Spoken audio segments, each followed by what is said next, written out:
On behalf of the Student Scientific Association of Medical University of Silesia in Katowice, I would like to thank you for coming and taking part in International Medical Congress of Silesia 2023. My name is Aleksandra Nasiek, and it's my pleasure to coordinate with Aleksandra Morskowiak the session of Oncology, Nuclear Medicine and Radiotherapy, which is held under honorary auspices of Polish Society of Radiotherapy, Silesian branch of Oncological Society, and Silesian branch of Polish Society of Clinical Oncology. I would like to cordially welcome the esteemed jury, President of the jury, Dr. Marcin Miszczek, and members of the jury, Docent Łukasz Sendek, which is online. Good morning, everybody. And on site, Dr. Jadwiga Gaździcka, Dr. Karolina Gołąbek, Dr. Sandra Bondlińska, Ms. Weronika Bulska-Będkowska, Ms. Adrianna Spałek, and Ms. Małgorzata Domagała-Haduch. We would like to explain you the rules of the session. The order of the presentation will be the same as in the abstract book. The maximal time for the presentation is 7 minutes and 3 minutes for the discussion. If the presenter exceeds the time, he or she needs to move on to the conclusions and finish the presentation as soon as possible. You should speak English during this session according to the regulation of the conference. During the presentation, the online presenter is obliged to share his or her image using a web camera, and please stand where I am standing right now. As on the side presenter, you should stay in front of the camera. Yeah, just here. Esteemed jury, I would like to kindly remind you that if you are the supervisor of the paper which is presented, you should not assess the work. Other members of the same clinic are able to assess the presentation. The assessment will be verified. All the presentation and the discussion must be run in English. I would like to remind that if the work is presented in English, the discussion also should be run in English. Commission asked the question in Polish. The authors of the work are obliged to answer it in English. If the discussion is run in Polish, the additional points for speaking in English will be not counted in the assessment system.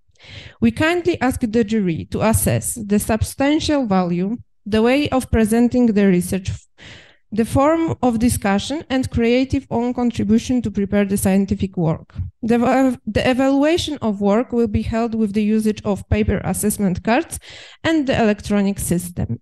The member of the jury will fill in the form in paper or with the usage of online system, and then the grade will be sent to the server of the organizing committee.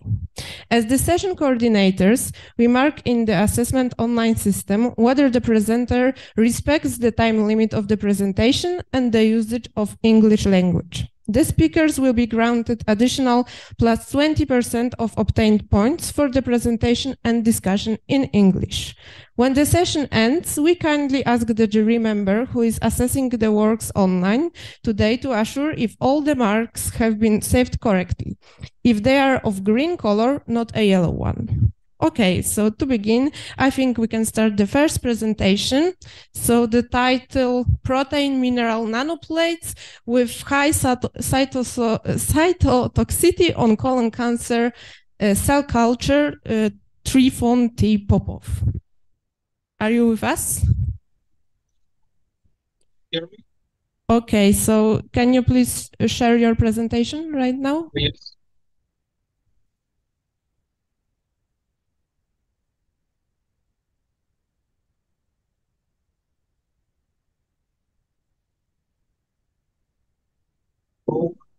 See the presentation? Yeah, we can see it clearly. Okay, Yes. so if you are ready, you can start now. So, good morning, dear jury, dear colleague.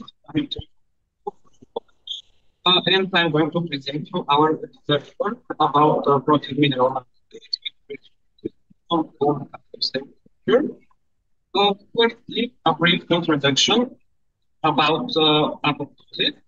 As we all know, apoptosis is a multi-cascade biochemical process which leads to cell death There are two main pathways of apoptosis, extrinsic and intrinsic pathway. And in both pathways, the main enzymes involved in the process are the caspase, which are like different inactive precursors. Okay, so can you please start one more time because we have some voice issues. So can you please check one more time your microphone and then start one more time? Yes.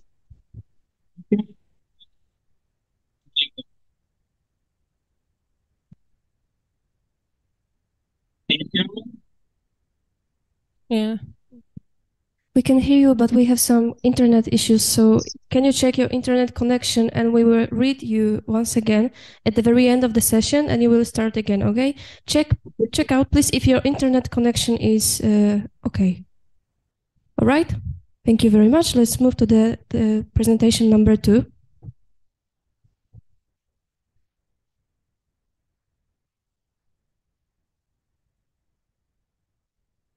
Okay, so the next presentation is harmonization of cytogenic and molecular methods to track a rare but clinically important aneuploidy. Please welcome Anna Marszałek. Z tego mówić? Jest włączone?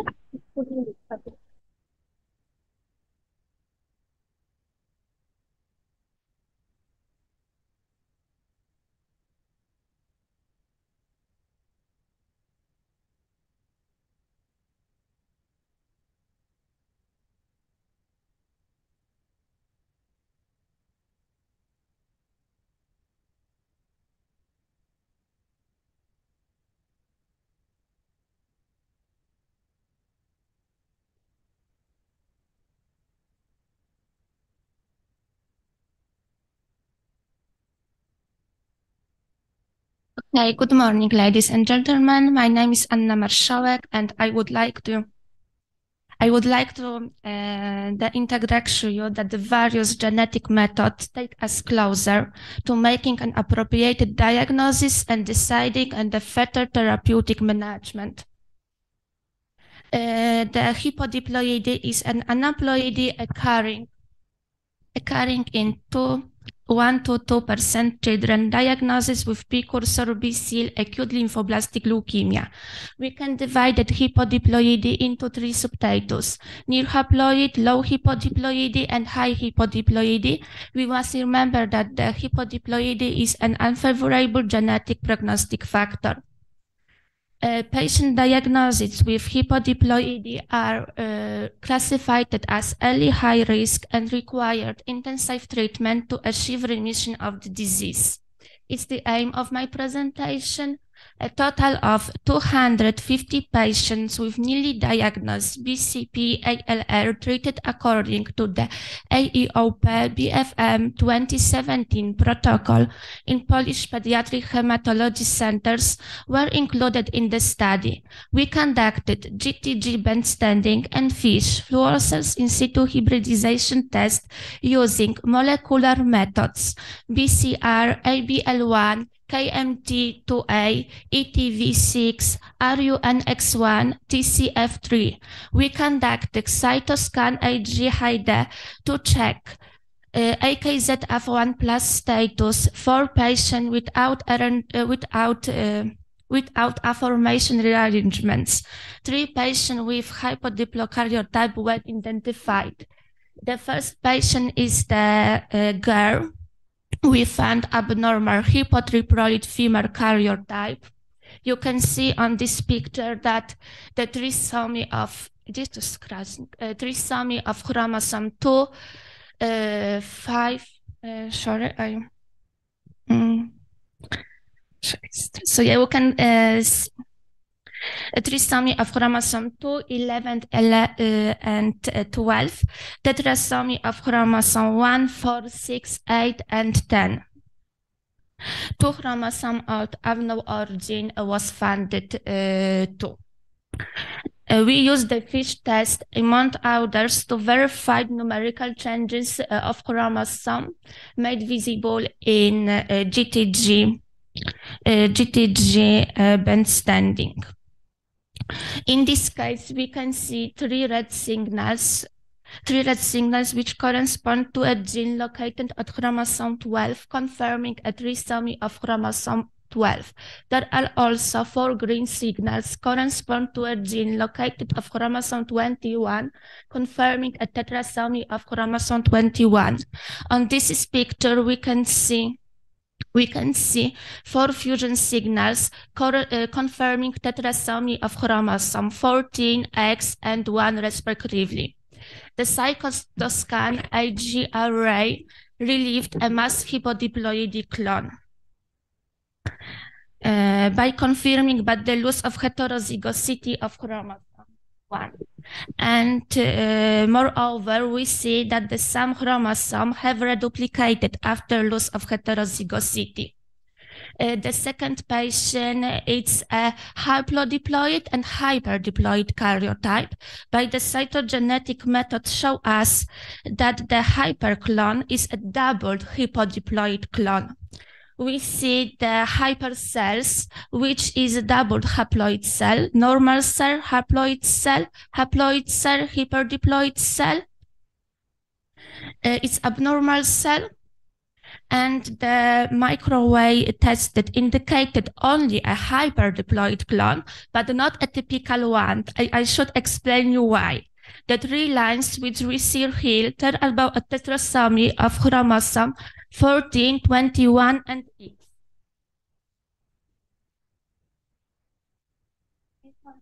Sorry, but I can use it. Tetrasomy of chromosome 14X and 21. This might suggest a mass hypodiploid clone. We should remember that the double clone may be the only one detected at diagnosis, leading to the manifestation known as mass hypodiploidy. I would like to demonstrate how the use of cytomolecular method help us to make a more accurate diagnosis. At the 3rd patient had seemingly normal karyotype, but at the time the diagnostic method didn't allow us to be 100% sure of their credibility. I show you why. At the diagnostic, the patient turned out to have hypodiploid clone, but we were not able to detect them by the conventional cytogenetic methods such as GDG, band standing, and fish fluorescence in situ.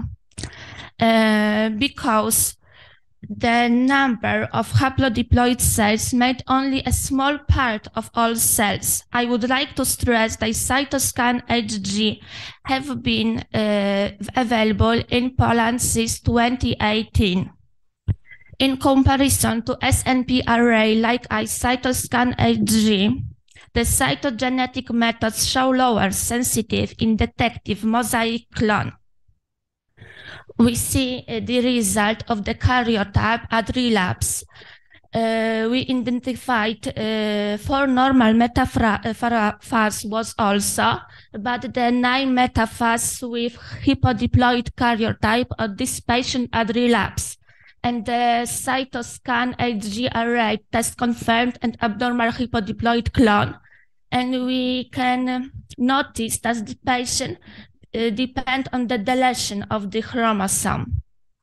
And the sequences of TP, the 1st and the 3rd patient, have a pathogenic mutation. And I want to notice that the loss of TP53 gene function leads to insufficient destruction of tumor cell by apoptosis. What the words say about the management and treatment for hypodiploidy and LLL. We can see that despite of stratification of high-risk protocol, event-free survival rates are very low. Overall survival rates are not much higher, 55 to 50% for childhood hypodiploidy ALL. For hypodiploidy ALL patients in relapse with poor minimal residual disease response, we might consider novel immunotherapies such as CD19 CAR T cells and bispecific antibodies. I'm sorry, but the result of my presentation is the word of remembering. We shouldn't argue about which method is better at diagnosis patient. and ILL. When we harmonize them, we get closer to making and correct diagnosis and creating an individual therapeutic path. Thank you very much for your attention. Okay, so let's move to the discussion. Are there any questions? Thank you for presentation. Would you like to say about your contribution in the study? Okay. I am member of a student scientific society of genetic diagnosis. I have been interested in genetic for 2 years. Okay, but in contribute of this presentation, okay, I want to tell you now.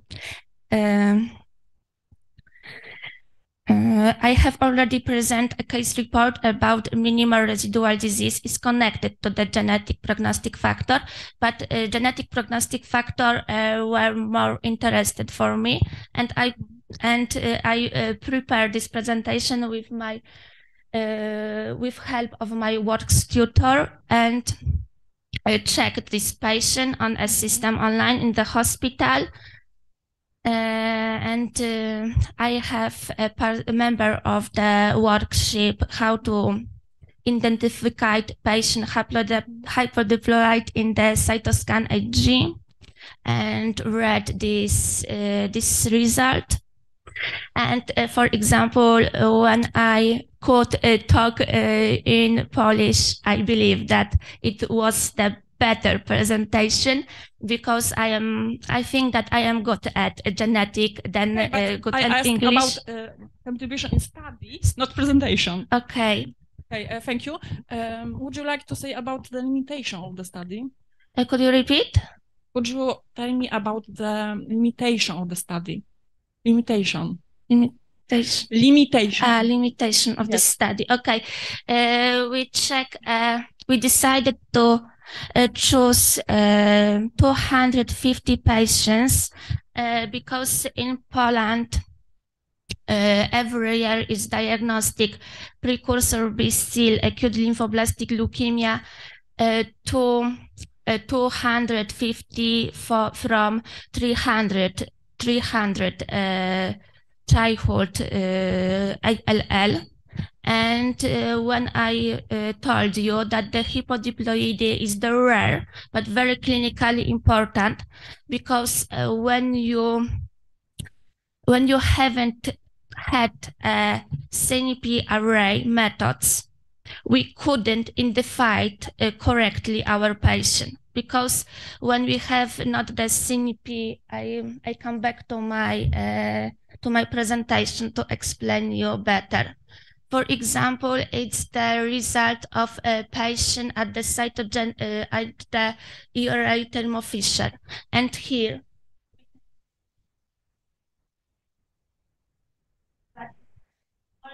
number of these tests, and we couldn't find them by the normal technique. In your presentation, you said that the harmonization of different diagnostic methods, or should I say it's written in the abstract, has made it possible to identify genetic prognostic factors that determine further clinical management. That is verbatim, a quote of your abstract. Could you tell us how was the further clinical management determined in those 3 patients, or at least how did it differ from a standard clinical management?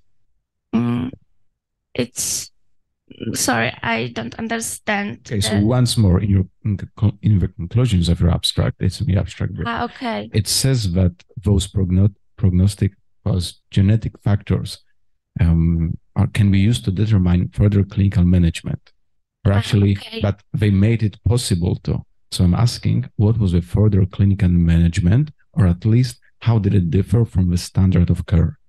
Okay, now I understand. Thank you for repeat this question. For example, we have another standard of care for a patient, for example, hyperdiploidy is a favorable prognostic factor. Hypodiploidy is an unfavorable prognostic factor. Another standard of the treatment for a patient with affirmation rearrangements like BCER-ABL1, for example, Philadelphia chromosomes, and things like that. And when we treat a patient who diagnosed with ALL, we use nowadays AOP BFM 2017 protocols and identified this patient and use a lot of genetic and molecular method to choose the best treatment way for them. I don't think you answered my question. I was asking specifically in those 3 patients, what was the further clinical management? So, for you answer best because we have to wrap up the discussion. Okay. Sorry for that. Mogę powiedzieć później po polsku. Thank you very much for this presentation. Okay, but yeah, quick one. Okay, I would like to say something from a point of view of a clinical hematologist. I want to say that I think that this study emphasizes the role of unique and specific genetic and molecular testing in the diagnosis of hematologic malignancies at all. I had one question for the presenter. Is that a standard of tests that is done for the pediatricians, patients with ALL?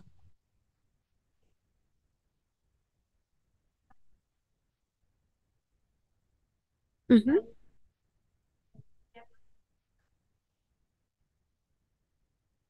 This is the standard. Okay, you think it's good for the patients or not? Exactly. I think the same.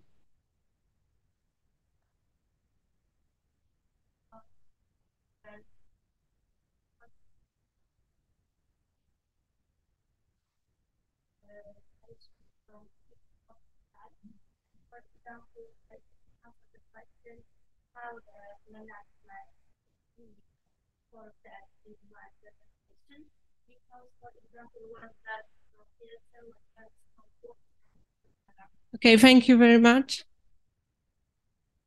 Okay, let's move to the next presentation, which is hyperbaric oxygen therapy as a complementary strategy in glioma treatment in vitro study. Natalia Hajduga, yes?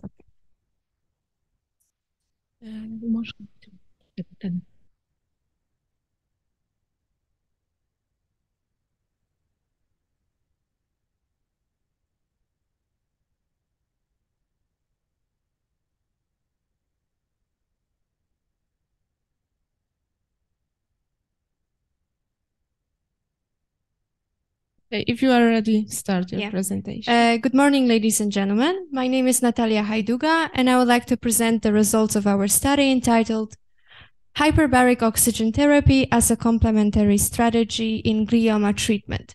Glioblastoma is the most common intracranial malignancy in adults. It accounts for more than 60% of all brain tumors in this age group. Its highly invasive and proliferative nature and resistance to standard treatment makes GBM management difficult and challenging. Despite advances in neurosurgical techniques and radio and chemotherapy, a median survival of a patient upon diagnosis is of approximately 15 months, with less than 5% of them surviving more than 5 years. Taking this into account, it is clear that new therapeutic strategies are urgently needed. There are many factors responsible for poor therapeutic outcomes. In our study, we've decided to focus on one of them, which is hypoxia. Hypoxia is a hallmark of GBM. It promotes drug resistance, inhibition of immune response, and invasion. It occurs due to increased cell proliferation linked to an erratic tumor neovascularization, which leads to poor oxygen diffusion. The aim of our study was to assess how hyperbaric oxygen therapy influenced selected features of glioblastoma malignancy. But what is hyperbaric oxygen therapy? This is a well-established, non-invasive treatment that has been used for many years in management of multiple conditions. It involves breathing pure oxygen in a pressurized environment. The accessibility of chambers has increased since COVID-19 pandemic due to promising results in long COVID treatment. Apart from that, many studies have been published concerning the role of HBOT as a complementary strategy in neurological disorders, where hypoxia also plays a key role, such as radiation-induced brain injury and stroke.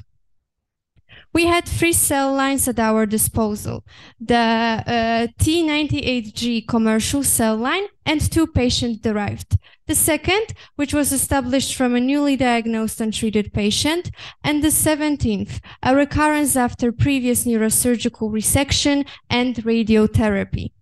Each cells were cultured in a hypoxic chamber in order to mimic intratumor hypoxia. We divided our experiment into 3 groups. The first one was the control group, the second consisted of cells exposed to hyperbaria, and the third one were cells exposed to radiation and subsequent hyperbaria. There were 3 hyperbaric sessions in total, and after that, we analyzed and compared the cells to each other based on the features presented on the slide. Moving on to our results, the MTT test, which assessed cell metabolic activity and thus cell proliferation, showed significant decrease in all study groups when compared to the control ones. The most significant decrease was observed in the T98G cell line in group with hyperbaria and radiation. Since many studies report that enhanced expression of metalloproteinases indicates poor prognosis in glioblastoma, we decided to compare the expression of MMP2 using PCR techniques.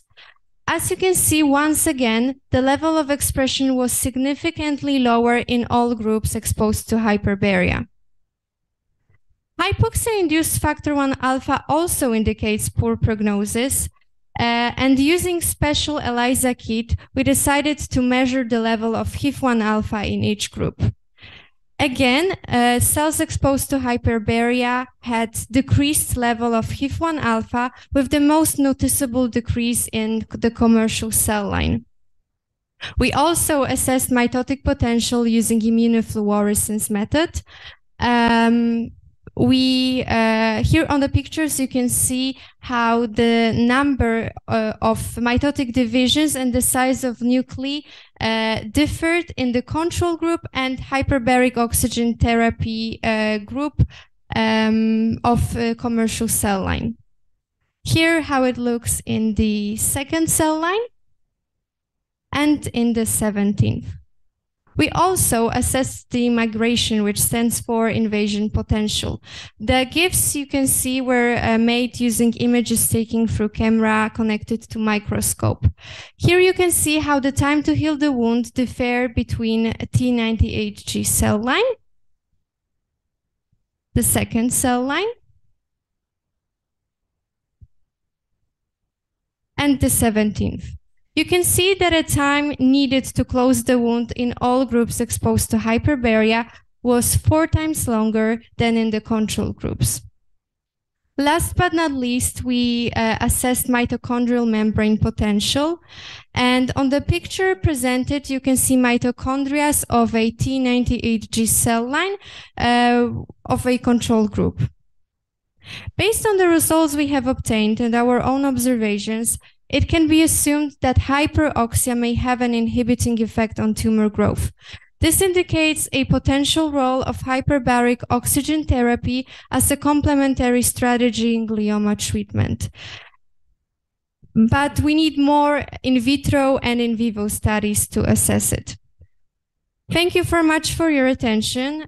Please feel free to ask questions. It will be a pleasure for us to answer. Okay, let's move to the discussion now. Are there any questions?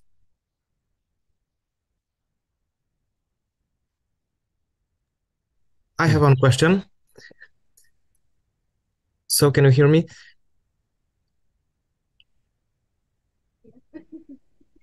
Can you hear me? Yes, we can hear you. Yes, we Okay, can hear so you. thank you very much for presenting these interesting results and this alternative method of treatment of difficult cancer types. So do you have any ideas about how to transfer those methods, this approach into in vivo preclinical studies? Do you have, are you aware if there are already any preclinical studies on animals, for example, performed with these methods? Yes, of course. We discovered that there is a necessary to pretend more in vitro studies, just to establish a protocol using hyperbaric oxygen therapy. And of course, there is a necessary to perform in vivo studies, but before that, we need to assess more in vitro experiments, just to assess the protocol and just to assess all other parameters, such as immune response to hyperbaria, or indicating and adding temozolomide, for example, which is used in normal standard treatment of glioblastoma. Okay, thank you very much for your answer. And are you aware of any side effects of hyperbaric oxygen therapy, such as, for example, free radical formation or any other reactive oxygen forms that also are not neutral for normal cells? Actually, are you aware of any risks coming from these superoxides and other reactive oxygen forms? The side effects that are observed are nausea, headaches after hyperbaria sessions, and difficulties with enhancing the air pressure. And of course, there is a problem with finances, because more hyperbaric chambers at our disposal are commercial, so we need to pay for each session. But actually, in experiments, we will be trying in our future studies to discover how hyperbaria indicates the increased oxygen level in excuse to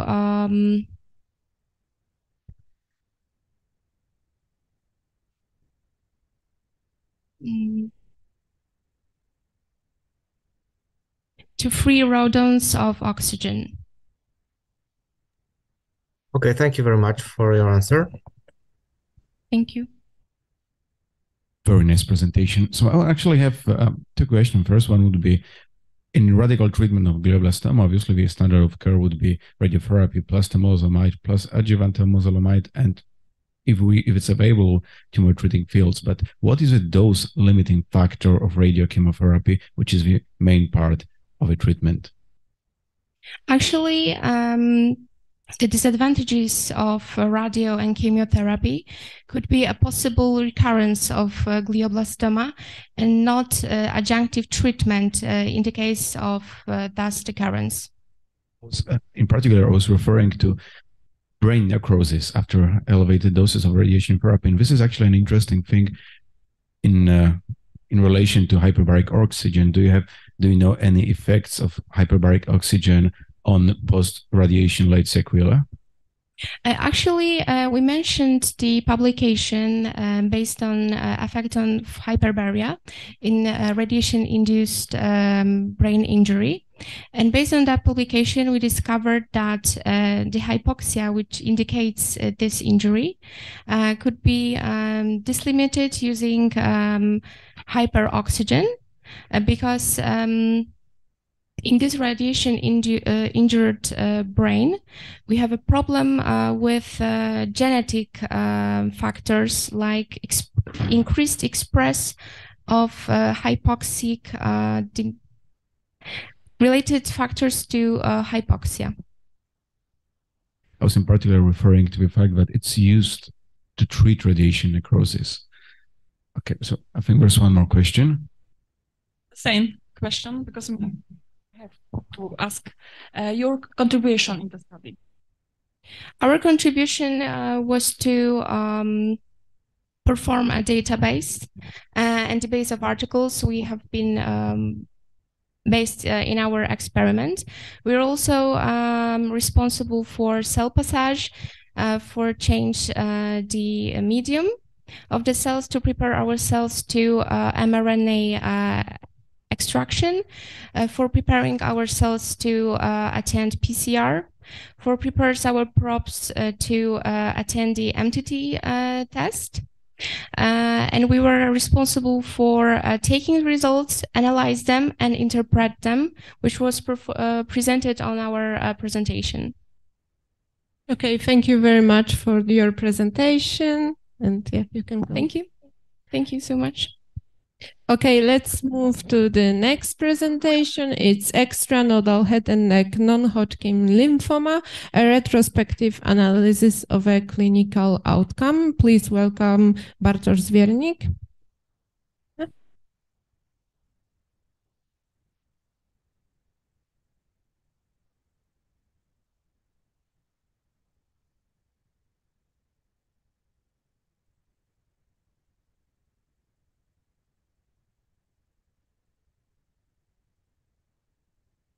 Okay, if you are ready, you can start your presentation.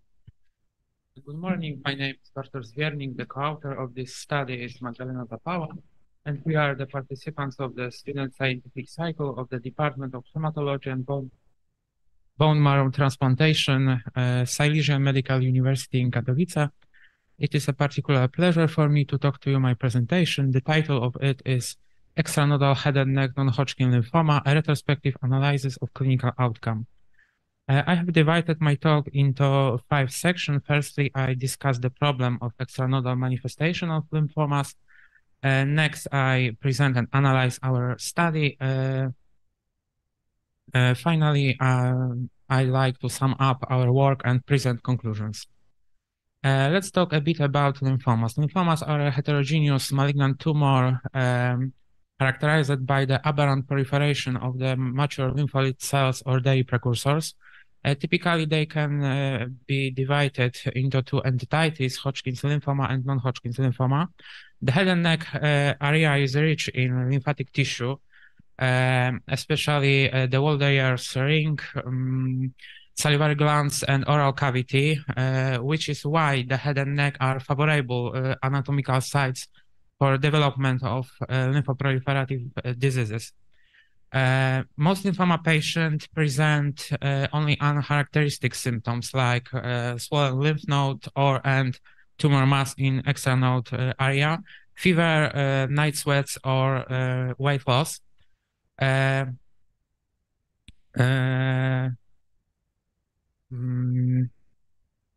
Moving on now to the patient characteristic. We analyzed retrospectively 33 cases of patients with head and neck lymphomas with extranodal manifestation in median 65 years with range between 29 to 89, who were diagnosed and treated in the Department of Hematology and Bone Marrow Transplantation in Katowice between 2018 to 2022. In our group was male predominance. Amongst the group, the most often diagnosed was diffuse large B-cell lymphoma, then mantle cell lymphoma, marginal zone lymphoma, and follicular lymphoma.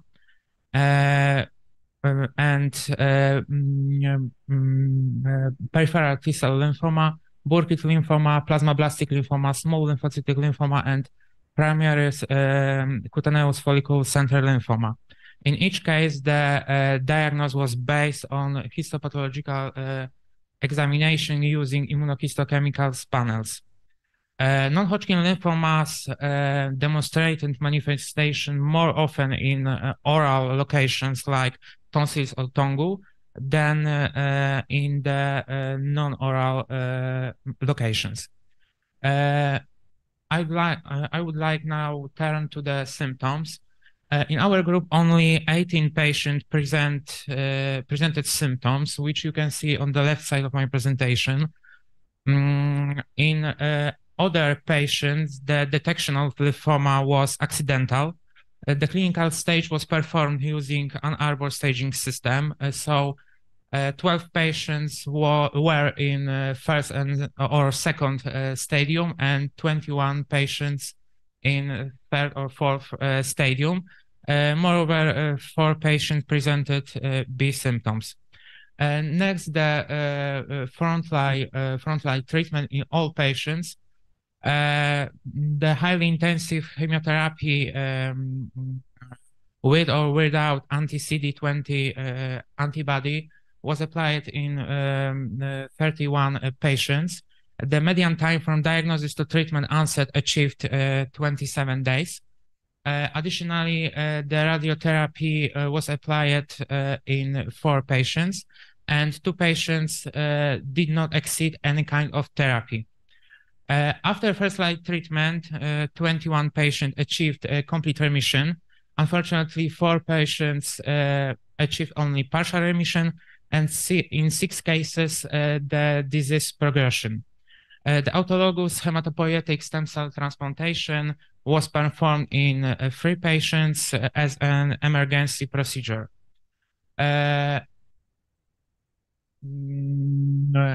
It's time to sum up our work. Lymphomas, malignant lymphomas should always be considered when diagnosing head and neck tumors. Their variable clinical manifestation, especially extranodal involvement, is sometimes a challenge for a physician. The rapid diagnosis is crucial for early treatment initiation, especially for aggressive subtypes of lymphomas, which is more occur in these localizations, what we present in our work. Thank you very much. That's all from me, and I open to any questions. Okay, so let's move to the discussion now. Are there any questions? Can you tell me why 2 patients were without any therapy? 2 patients did not exceed any therapy because it was a case, 2 cases of indolent lymphoma, especially it was follicular lymphoma diagnosed. This patient presented symptoms and diagnosed as a stadium 1 of FL, and the strategy wait and watch was applied in these 2 cases. Thank you very much. Any other questions? Yes, I have one question. Thank you very much for this presentation.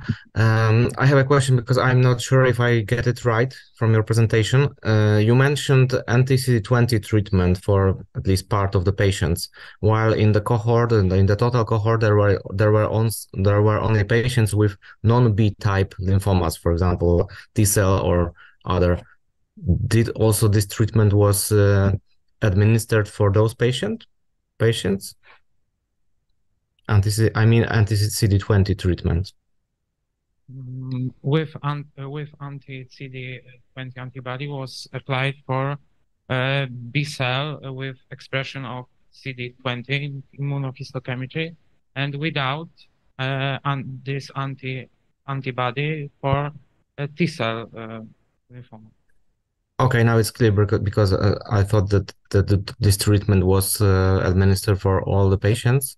And how did you assess CD20 expression? Was it histopathological methods or flow cytometry maybe? Immunohistochemical examination and using cytometries. As well. Okay, thank you. Thank you. I have a question about your contribution on the study.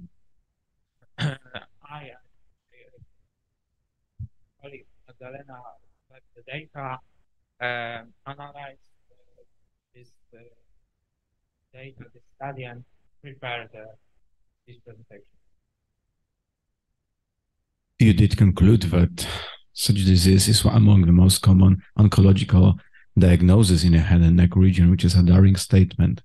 Could you elaborate on the incidence?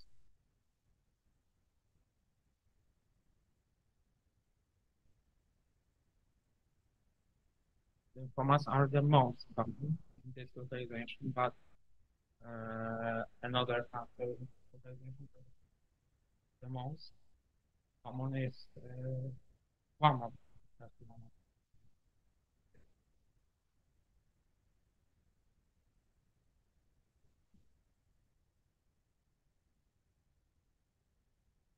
Okay, thank you very much for your presentation. And now let's move to the next one.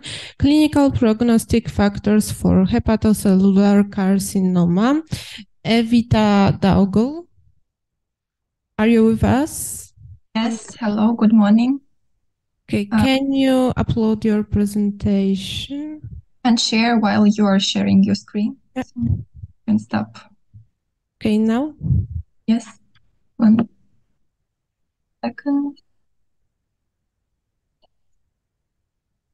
I hope you can see and hear me clearly, yes?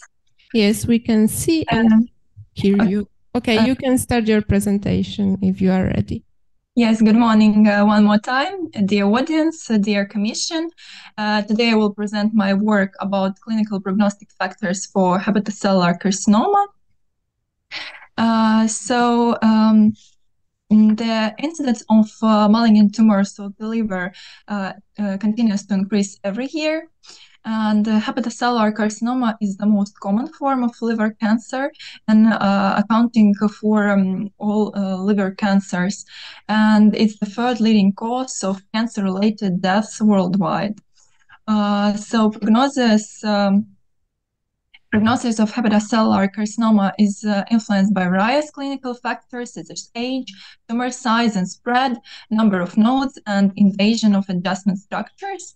And understanding the clinical prognostic factors of hepatocellular carcinoma is essential for determining appropriate treatment strategies, predicting patients' outcomes, and identifying reliable prognostic factors still remains a challenge.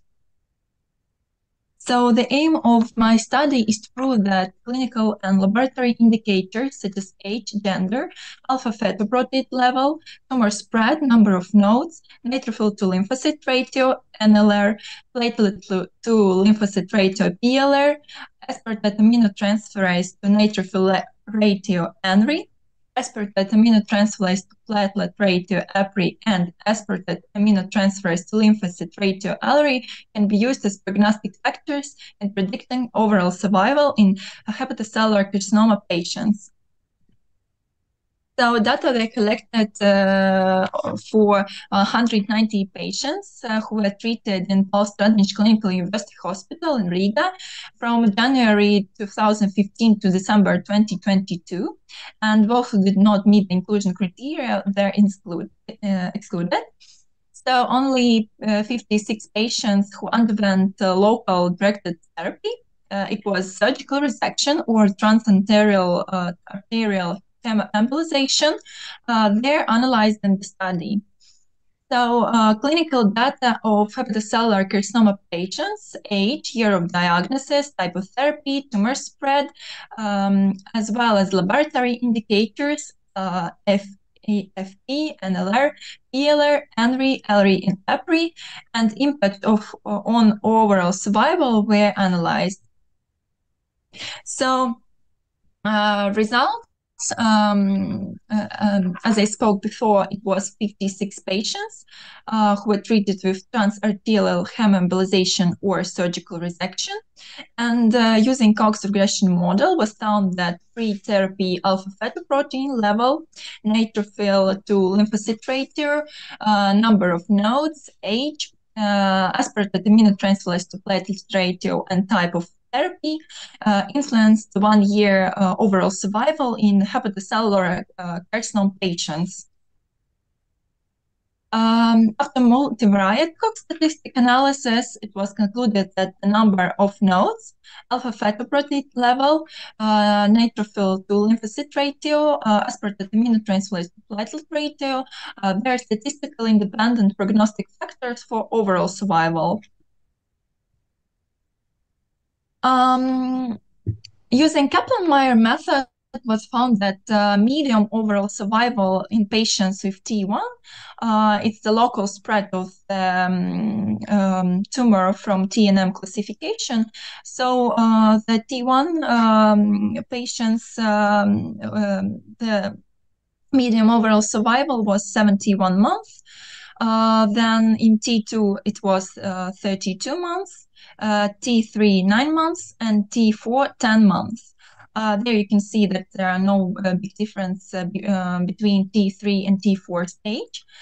So it can be, one of the explanation, it can be that prognosis depends also on underlying liver disease, type of therapy, which was made for these patients, and another factors.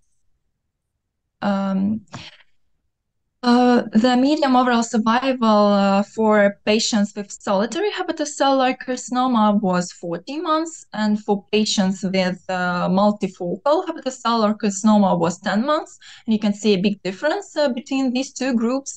But the explanation, one of the explanation can be that clinically it's very hard to different multiple hepatocellular carcinoma from intrahepatic hepatocellular carcinoma metastasis, or it's multicentric, multiple hepatocellular carcinomas.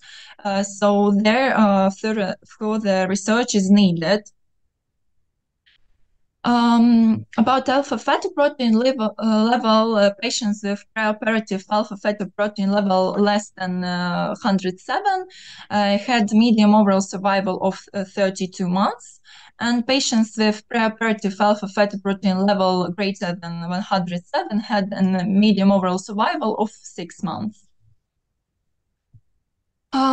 Patients with neutrophil lymphocyte ratio that was less than 1.81 had median overall survival of 48 months, while patients with NLR greater than 1.81 had median overall survival of 11 months only.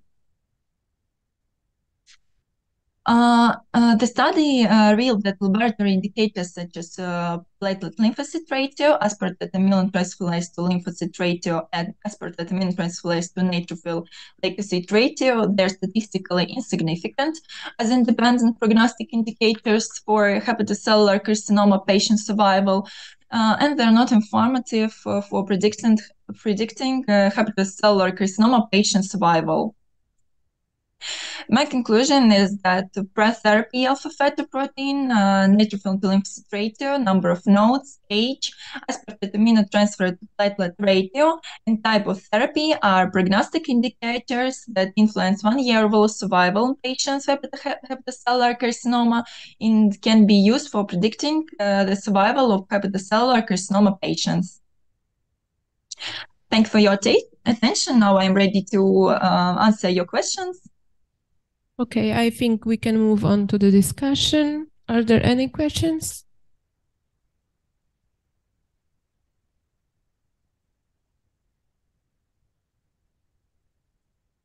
I have the question about the contribution of the study. Okay, my contribution is that I collected data about in hospital about all patients, about treatment method, age, and also I collected data from Disease Prevention Control Center about death or date of death of the patients to count the overall survival of patients. And also I analyzed this data in SPSS program to make this research.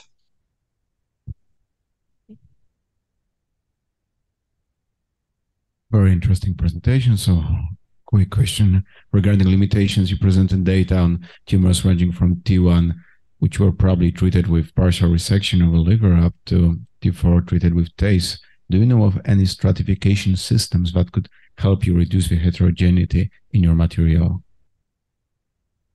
I think the further study should divide these two groups of treatment. As you said, that for T1 stage, it's probably more often resection. and that is used for more advanced stages for hepatocellular carcinoma. But in my study, I chose together to put these treatment methods because it's two local methods. And as you can see, it's not a big amount of people who are treated only with local methods. So I decided to not divide these two, but in further studies to collect more data and divide these two groups in two different treatment strategies, it will be, it must be done. Okay, thank you very much for your presentation. May I ask you to stop sharing your screen? Yeah, thank you. Okay, let's move to the next presentation, which is postoperative chemoradiotherapy in sigmoid colon and sigmoid rectal fold cancer patients. Please welcome Anna Kozub.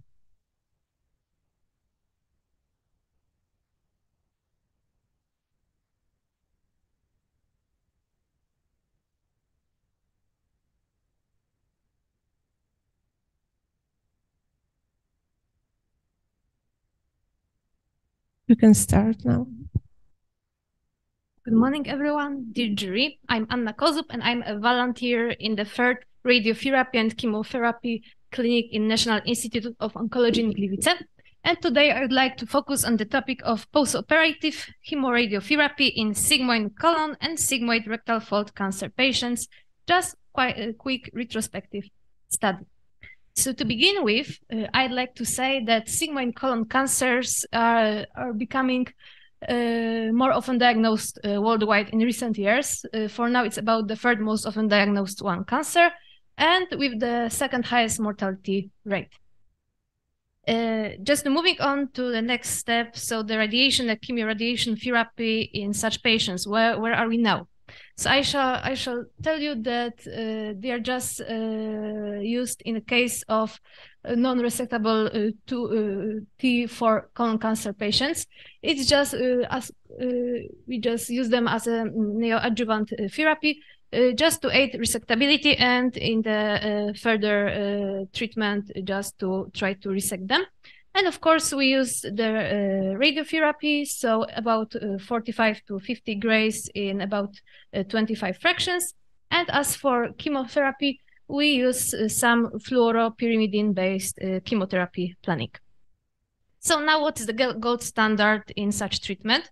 So for adjuvant treatment, as you can see in the NCCN guidelines, those are observation or just chemotherapy, no matter in which the pathologic stage the cancer is.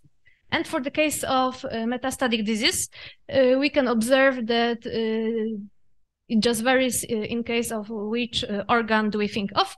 And we could divide the treatment into the resection of the tumor, so the surgery, or any other adjuvant or treatment or just the observation one. It just depends on the organ location. And now, what was the aim of our study? So the aim of the study was to assess our institutional experience of such treatment, also some clinical outcomes and toxicity of adjuvant chemoradiotherapy of sigmoid colon and sigmoid rectal fold cancer patients. I would like to add here that in case of sigmoid rectal fold cancer patients, we just, in the oncology, they just include those patients in the treatment plans of sigmoid colon, not the rectal ones.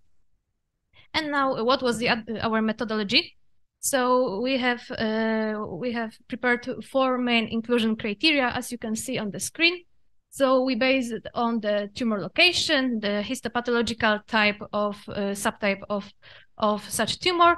Also, we've looked for the patients with postoperative such therapy and the ones who were treated between 2013 2015 to have the time for the follow-up of such patients. However, we had to exclude some patients due to other subtypes, which were, for example, just diagnosed in the 2nd histopathological examination, or there was metastatic disease, or just a palliative treatment. So in the end, we had 58 patients, and for our result, I should imply here that the male part of patients was about 57%. Also, the majority of our patients was in the clinical stage 2A. So that's about T3, N0, M0 in clinical examination. And it was about 74%. Moving on further, the histopathological grading, the main one was grade 2. It was also 74% of the whole patients. And as of the operation details, I can tell you that it was only 6 patients who had the positive surgical margin diagnosed. And what pleased our doctors in institute was that none of the patients had any local recurrence in a 5-year observation at all. And now I'd like to move on the next chart, the amount of patients with reported metastasis. So I should say here that the most frequent site for metastasis was the liver. However, it is often as if we treat our patient with the standard treatment plan. Also, two of them developed metastasis in lymph nodes and also in lungs. And the one patient, which was a very interesting one, developed his metastasis in central nervous system. And using a Kaplan-Meier statistical method, together with my colleague, we calculated that the disease progression was showed in about 33% of the patients. And my last chart presents the most frequent side effects in the study group, because for us it was very important to assess it correctly and in a detailed way. So I can tell you that the most frequent adverse effects was the diarrhea. It was in about 90% of the patients. Also, what very pleased us and the doctors was that in case of grade 4, so very severe one adverse effect, it was only one patient. It was neutropenia. However, all the blood indications are very often in such a type of cancer. Also, due to the location of the primary lesion, the one connected with abdomen, connected with nausea and our digestive system. And also, it's worth noticing that 47% of patients did not develop any adverse effects at all during the treatment. So now I'd like to move on to the conclusion and just to start the discussion. So we can assess that the rate of serious AEs is relatively low, which is very good. And the clinical outcomes like low metastasis rate or the lack of patients' local recurrence is very good. So we can assume that this way of treatment could be further used and further implied in other segments in such selected advanced cancer patients. However, I would like to now in the discussion to tell you about one more study. However, unfortunately, it is in Poland in Polish because I haven't heard of any English one, and it was a study about the effects and toxicity of such adjuvant therapy only in case of patients treated with sigmoid colon cancer. However, it was just it was just earlier, so and those studies just focus mainly on the progression rates and not as we mainly on the adverse effects side. So I think we can say in a conclusion that we need to prepare and develop more prospective trials to have it just better assessed. So I'd like to thank you for your attention, and I thank you for. Okay, we can move to the discussion now. Are there any questions? What kind of cytotoxic agent was used in chemoradiotherapy? Capecitabine or 5-fluorouracil? Yeah, it was mainly capecitabine and also some like 5-fluorouracil 1. However, it might have varied a little bit because there was a little group of patients who undergone the chemotherapy plan in other hospitals. Together with my colleague, we tried to just to get to know what was the exact one. However, as far as we got the information, it was mainly the fluoropyrimidine ones. So. That's the reason lack of neutropenia. Yeah. Again, ask about your contribution in the study.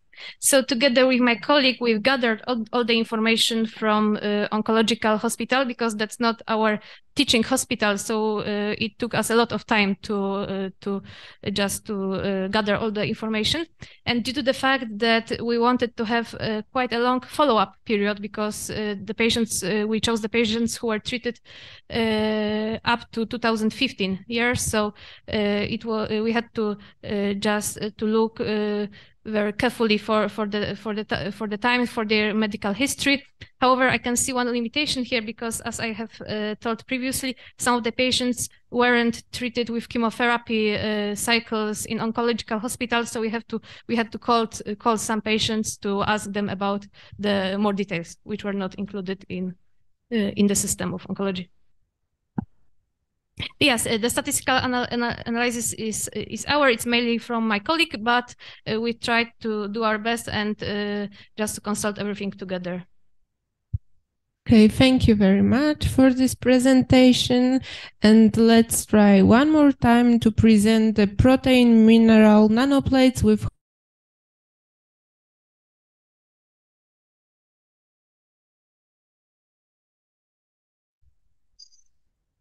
So, hello again. Can you hear me now?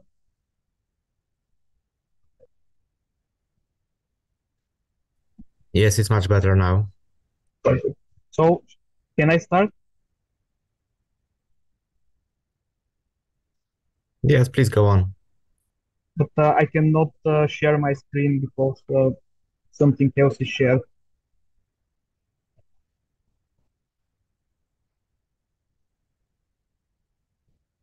Can you stop sharing, please, in order to start? Perfect.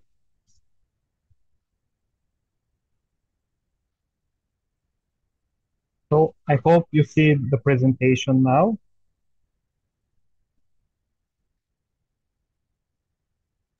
Yes, we can see it. Can you make it, please, full screen? Yes, of course. It's okay now, and everything is moving, and you're hearing me? Yes, it's fine. Perfect. So excuse me again for the technical issues. I'm Trifon. I'm fourth-year medical student at Medical University in Sofia, Bulgaria, and I'm going to present you our protein mineral nanoplates with system on a colon cancer cell culture. Firstly, a brief introduction about the programmed cell death apoptosis. So, can I go on?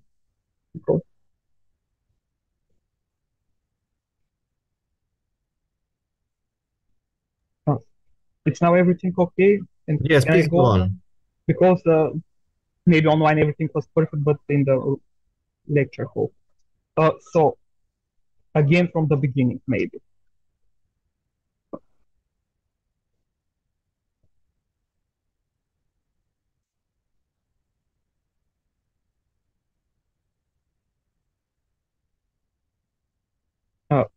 Can you hear me from the lecture hall, or again you can't hear me?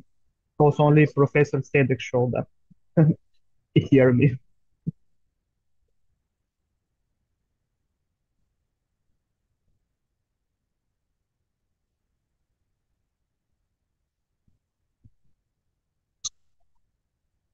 Okay, we can hear you clearly. You can start your presentation now. Perfect. Hello for third time. I'm Trifon, fourth-year medical student at Medical University of Sofia. I want to start my presentation, which is about protein mineral nanoplates with high toxicity on colon cancer cell culture. Firstly, a brief introduction about apoptosis, the programmed cell death. As we all know, this is a multi-cascade biochemical process which leads to cell death. There are two main pathways, intrinsic and extrinsic pathway.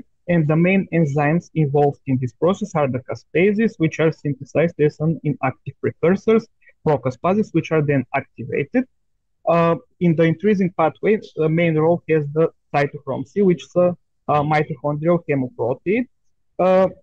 And after the release of this cytochrome C, as you can see from the picture, the intrinsic pathway go on and the cell die from apoptosis.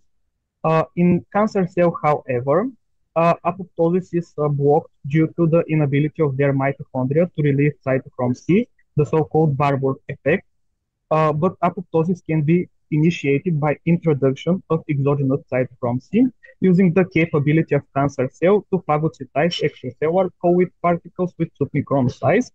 We use the clay mineral Montmore unit, which is approved for application in human medicine.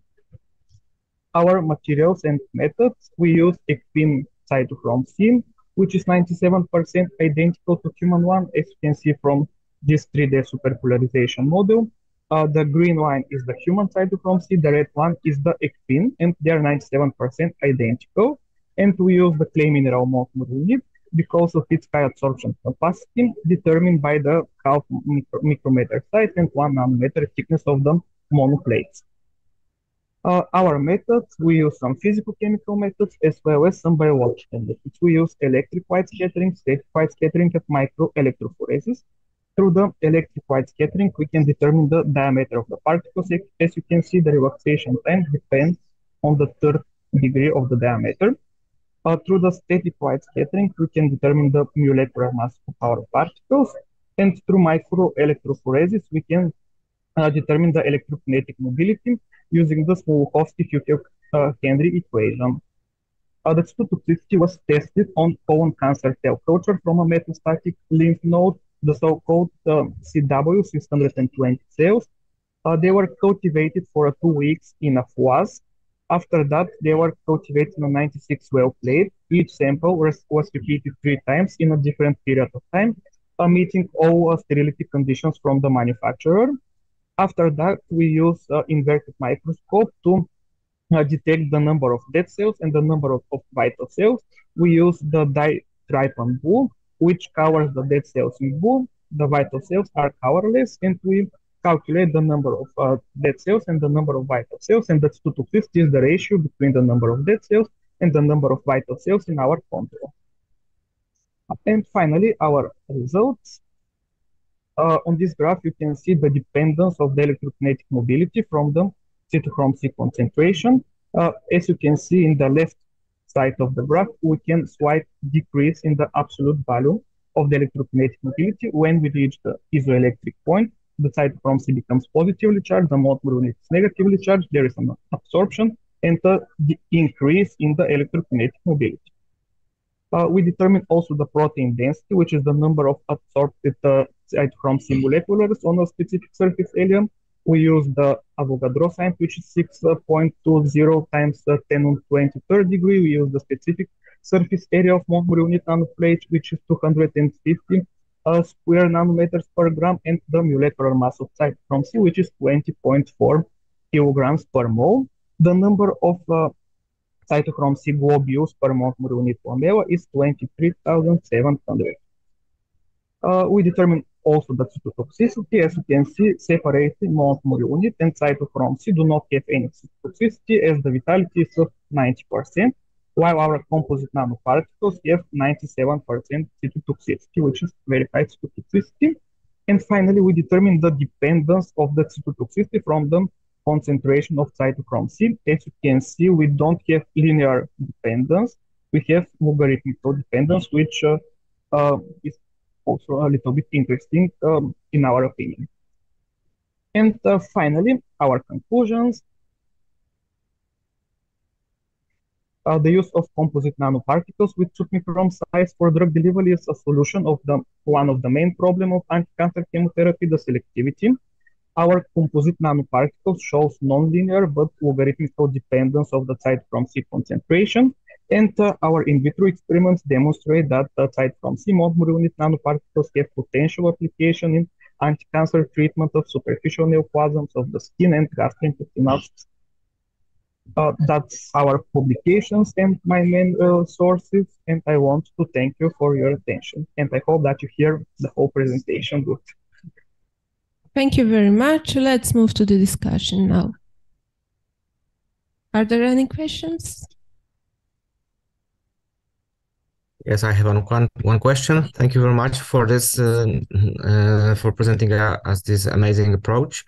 At certain time point, every promising in vitro studies are driven to preclinical studies on animals. Do you have any ideas? Are there any Are there any experiments already being performed on animals, and how it works if there are such trials? Thank you very much for this question. Exactly now we are making a collaboration with our pathophysiology department, and we are planning to do these experiments in vivo on mice in 2-3 years. We have a project. Firstly, we will see, because as I mentioned, the cells die, but we are not sure if all the cells die from apoptosis. We want to see firstly if all the cells die from apoptosis, or how much percent die from apoptosis. We will perform an vaccine test, and after that we will perform in vivo experiments on mice. So we have planned this, but in 1-2 years we will have results. Okay, so you don't know the result yet, right? No, we have only in vitro experiments till now. Because one can imagine some side effects, because the cytochrome C inclusion might not be neutral for normal cells, for example. Yeah, it can yes, also be but harmful. yes, but the chemotherapies which are normally used, for example, doxorubicin, cisplatin, or other, have much more side effects. And our approach is to use these particles which can be phagocytized. Phagocytosis is only possible for cancer cells on the cells of the immune system. So maybe only some side effects from the immune system there will be. But that's why I also said that we will see only on local application. For example, only percutaneous application, not intravenous or per mouth application for now, because our approach is not 100% selective. It's, let's say, 90%, because the cells from the immune system, macrophages and neutrophils, can also phagocytize and can die. But we are till now not 100% sure what's going on to happen. It would be the best to find a way to make it more targeted on site, maybe. Yes, we are doing our best, and we hope to find something also more specific and more selective. Okay, thank you very much. Okay, we have one more question. Very nice presentation. I have one question regarding this slide in particular. Actually, you highlighted your name among the co-authors of 2 review articles, but the 2 articles that refer to the subject of your presentations do not seem like were authored by you. So could you tell us about your contribution to this work? Yes, of course. Firstly, I help in the literature search because I'm a little faster than my professor in searching the literature. I also help in the in doing the cytotoxicity experiments, because I'm medical student and the physical-chemical methods are not my best. So in the physical-chemical field, I only teach. I'm only teach by my professor Živko, but I help Dr. Kristova in the cytotoxicity test. Also, some of the pictures, this for the apoptosis, are made only by me.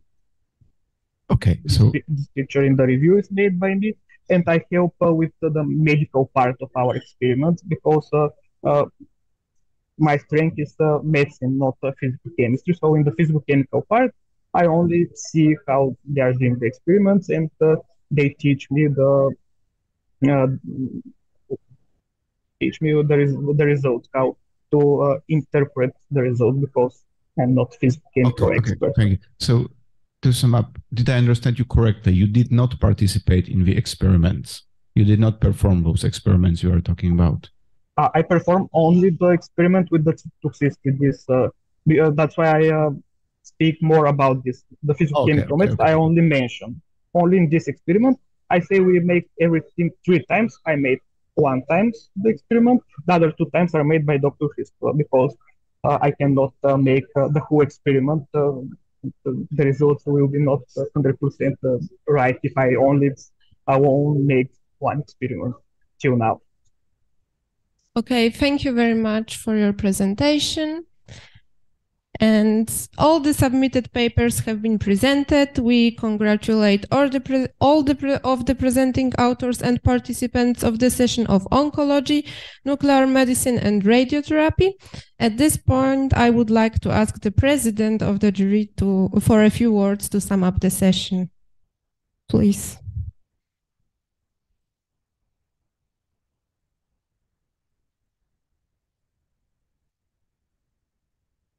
First of all, I would like to thank you for inviting me. I would like to thank all the participants. This is really, really interesting conference. Actually, the scientific level was very high.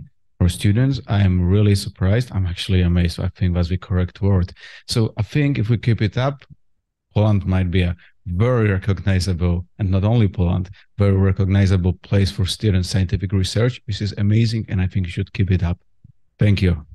Thank you very much for these words. We truly appreciate your valuable comments, accurate observations, and work on presentation assessment. We would like to cordially invite you for the decoration and closing ceremony with the announcement of the results of the SIMC 2023 conference, which will be held today in the A3 hall on the 19th of May at 4 p.m. Today, we would like to invite you also to stall of our sponsors, Upper Silesian Oncological Foundation, which is located near the registration. Moreover, you can take part in some of the workshops like body composition analysis, versatile physiotherapy, or your phone microbiome. They are placed in the registration hall or in the Centrum Symulacji Medycznej. On the behalf of the Student Scientific Association, I would like to thank you all for the participation in this session. Thank you very much. Thank you very much.